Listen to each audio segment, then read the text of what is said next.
Thé pendant la grossesse, tout ce qu'il faut savoir. Bien que la consommation de thé soit courante, les femmes enceintes doivent connaître les risques encourus pendant une grossesse. Voici tout ce qu'il faut savoir sur ces plantes utilisées pour le thé. La consommation de thé pendant la grossesse est habituelle depuis très longtemps.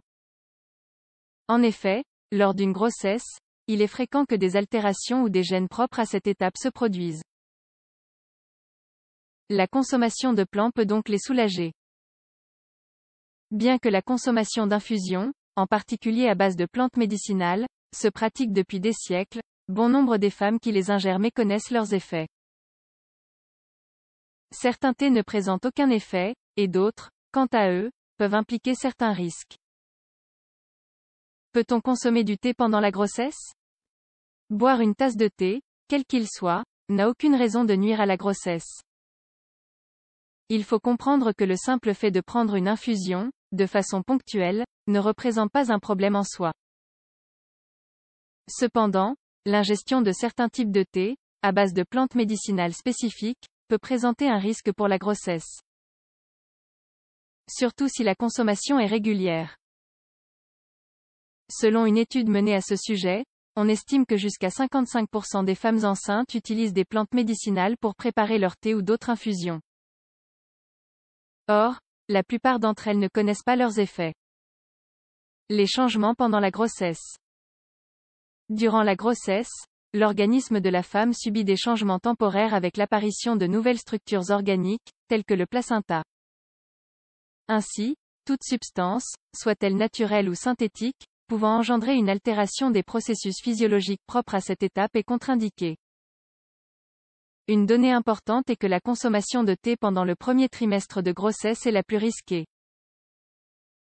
C'est lors de cette phase que le développement du fœtus est le plus sensible à l'influence de facteurs environnementaux. En ce sens, depuis la 2e semaine jusqu'aux 3 mois de grossesse, tout dommage lié à des médicaments, des substances chimiques, des métabolites de plantes médicinales ou quelconque maladie peut affecter le développement normal du fœtus. Ceci, ainsi que les propriétés des différents métabolites actifs, influencent l'apparition de troubles. La tératogénèse, la cytotoxicité, la génotoxicité et autres termes, font référence aux changements nocifs que subissent les cellules embryonnaires au cours de leur formation. La femme enceinte doit donc savoir quelles sont les substances qui interfèrent le plus dans ces processus. Tout comme l'alcool ou le tabac sont des substances chimiques qui parasitent l'embryogenèse, les plantes médicinales peuvent également être nocives.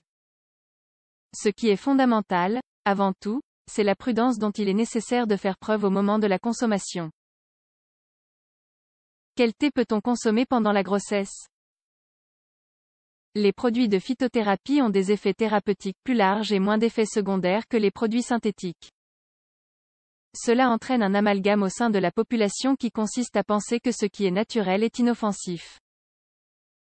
Quels sont maintenant les types de thé qui ne génèrent pas de complications? Nous les mentionnons ci-dessous. Menthe poivrée, utilisée pour traiter les coliques, elle est efficace pendant la grossesse pour préparer les seins à l'allaitement. Verveine odorante, pour combattre les brûlures d'estomac, les nausées, les insomnies, les coliques et les inconforts digestifs. Gingembre, il est utilisé pour traiter les nausées et les vomissements. Romarin, pour soigner le mal de gorge, les insomnies et le stress. Valériane, infusion relaxante. Mélisse, elle soulage les inconforts digestifs et agit comme un relaxant. Même s'ils ne sont pas les seuls à pouvoir être consommés, il s'agit des principaux. Il n'existe pas de contre-indication précise concernant ces types de thé. Les femmes enceintes peuvent donc les consommer en toute tranquillité. Tisane contre-indiquée pendant la grossesse. Certaines plantes utilisées pour des infusions ne devraient pas être consommées durant la gestation. Voici les plus importantes. Camomille, elle accélère le travail de l'accouchement. À des doses élevées, elle peut dilater le col de l'utérus. Infusion de menthe pouilly peut induire des contractions officinales, elle accélère le travail de l'accouchement et est associée à l'involution et au gonflement de l'utérus. Elle est également abortive. Sabila aloe vera, elle produit des hémorragies et des saignements utérins. Elle est également abortive. Absinthe, active le flux sanguin utérin et peut provoquer des fausses couches bol d'eau, l'un des principes actifs est la thuyone dont les doses peuvent entraîner des naissances spontanées. Consommation de thé pendant la grossesse. Que faut-il retenir?